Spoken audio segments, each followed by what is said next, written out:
That's it. So you have to be on the same subnet to be able to talk to us, right? So we can't take it online. So we're gonna close the project.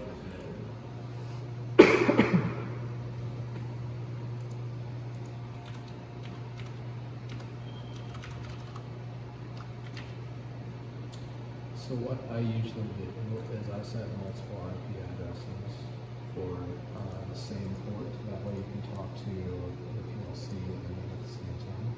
But we can just do this one for now. Properties, IP folder, yep, and then double click it. There we go. 172.31.1. .155 or whatever. So 31.1 dot something that's not all works. Cool. Okay. Alright. You can set multiple? Yeah, my advanced thing had. Oh, I didn't know that. So I guess we can do that later. we can do that later. Okay. Oh, thank you. Oh, it's actually taking a call. So if you bring up command line, just ping it to be sure we can talk to it. There's no firewall issues. 15447. Hey, okay, you got it. So if you go back over here and you get file or browse for project, go down to hit refresh there.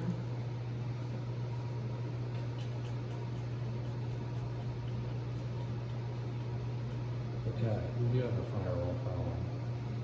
So you can ping it, but I can't see it. So I would just turn all your firewalls off. I think they're off.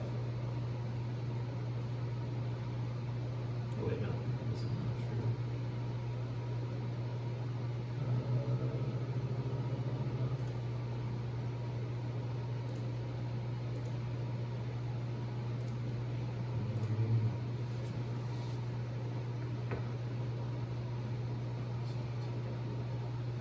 Is it normally pretty fast? Maybe try rebooting work visual.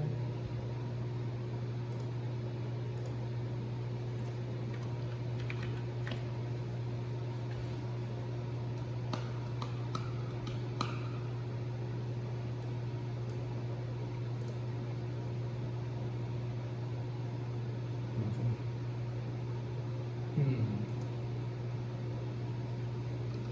Anything else?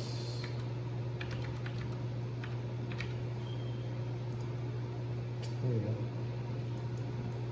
Okay, so every robot has like 4 projects that you can change. The initial project you should never change. That's the one that came from the factory.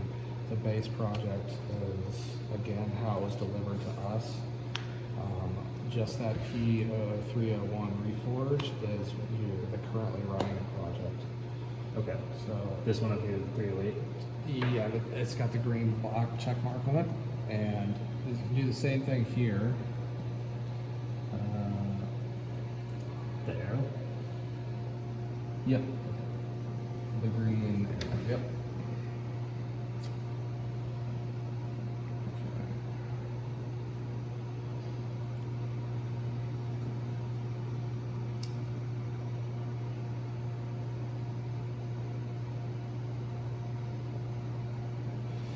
You can see which project's running if you click this little icon here, and that's the project. If you care to open it, you can see what the base project is, what the active project was, and what the factory settings were. So, you know, I never really mess with the base project because I always want to have a, like, okay, go back to square one, sort of deal.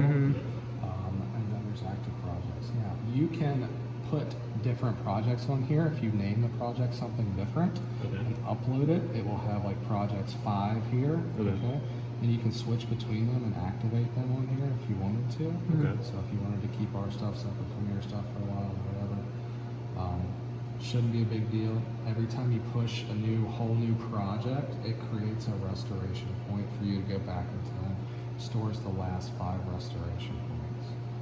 Now, the other thing to know is that there is under configuration, file, There's archive. So this is where you can create a controller archive that has all the files on it.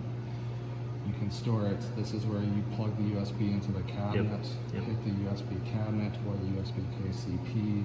Or you can do it on the network. You can do it on network. You have to network drive into the thing, which is some setup. Like a Samba thing or what? I think you would just have to have something connected over like the same.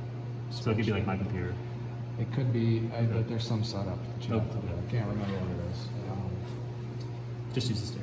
Yep. Just Okay. use the stick. It's easy. Hold the controller. It creates a controller.zip file on the USB. You can pull off, and then you can store wherever. Restores, if you want to restore from anything, an archive from anything. Backup actually creates a backup of the project and the controller on the local hard drive, so you can back up configuration if you want to. Okay. So those are kind of ways of storing backups and archives, and then you can also just save projects on here. On the work visual project is basically encapsulates most everything that you set on here. Yep. So, if you want to just have work visual projects that you're bouncing between, that's the same as having archives, just about. I will say there is the occasional work visual hiccup, as there is with any software, so I do both. I store controller backups as I'm doing stuff and the work visual project. Both. So if you just click open here, that will open and ask you to pull down the file from here, and you can see it's saving the current project on here. And now you've got all the code that's on the robot. So I don't know if you played around in here very much, but there's yep. So here the files, that's everything that is on the robot. You can edit things in here. There's a bit of a KRL syntax interpreter here. For example, if you right click on a variable there, like touch vector or something like that, and say find usages at the bottom. Yep. So there's some cross-referencing and stuff. Now, an important factor to note is that there are two modes that you can be in. There's this configuration and commissioning mode and programming and diagnosis. Configuration and commissioning lets you change hardware, I/O mapping, and program. That only takes effect whenever you click these buttons up here to push the project to the controller. So that generates the code that'll tell you if there's some compilation errors. Honestly, it doesn't catch every compiler error. So Oh, really? It'll catch some things, but it doesn't catch some syntax errors. It doesn't catch. The button next to it is to compile the code and push it a new project to the controller. Completely new project. So if you change hardware settings, if you change anything in the geometry tab, if you change any code, it pushes the entire safety configuration, everything, if you click that button and push it. Okay. So it's destructive. Well, it's just update everything. It's an update everything. It's not just an update code. Yeah. It's like I've changed the configuration and stuff. You can use it to just update the code, but it's like loading the entire configuration when you want to change a text file. Mm-hmm. So the way you can just change a text file is to go to programming and diagnosis. So on the right side, you'll see the controllers that are currently connected to the network. So if you check that box over here, it shows that controller. If you right click on it, load files from controller. There's your robot controller. Just the files. So now if you go in here and go to one of these, open up timtest or any of those things. Let's just open up timtest.source and make an edit to that file, whatever you want to do. Okay, so save it, Control F. You'll see the check mark that says, okay, that one's different than what's online. Okay. You can right click and transfer changes or do a control upload Control U for upload, and that will then prompt everything that it detects as you having changed and asks if you want to load it. If you click OK, you can only load files if you're in expert mode over here. Otherwise, this will say waiting for access rights or waiting for user rights are not valid. So we're in expert mode, so it popped up this message that says, do you want to allow remote access? But if you're logged in as a non-expert, as an operator, it'll just reject. Well, this will sit there and churn and say you have to like operator access not. It'll give you some other message there. Okay. We say yes, and it will try to transfer the changes. Sometimes it errors out the first time you try and do it, but that pushed the change. So that's kind of the way you can quickly do updates from your PC and push them over here. Okay. And they take effect. Now, what is important to remember here is you are making online changes that are not being stored back to the root work visual project. So you altered this On the machine. You altered it on the machine. If you go back to the configuration commissioning tab, It didn't get altered? and you go to files, and you find where you were, which was robot program Contest source, yeah. That Yeah. edit Oh, has yeah. now been made because this is storing the work visual Side. side of things. So if you make any hand edits in this, if you make any edits there, and then you forget that you've made those edits and you download the entire project there, wipes out everything that you did. So the way you reconcile those two is you right click on the controller, you say compare merge controller, select the active project as the one that you want to compare to, hit next. It'll pull the project from the controller and it'll throw up some diff windows here. And it'll show you whether changes are present in different configurations. Now, there's some nuance here. The machine data configuration is registering some changes that it's doing like some text file diff, but you can hit next on that. And it'll let you know what changes, system machine data. Most likely what's happened is like an axis position or something is different there and nothing has actually changed because we didn't change anything on the machine data. So you can accept that change if you want to, or ignore it. What is it? You can't see, you can only see text file differences. So if you go back, Okay.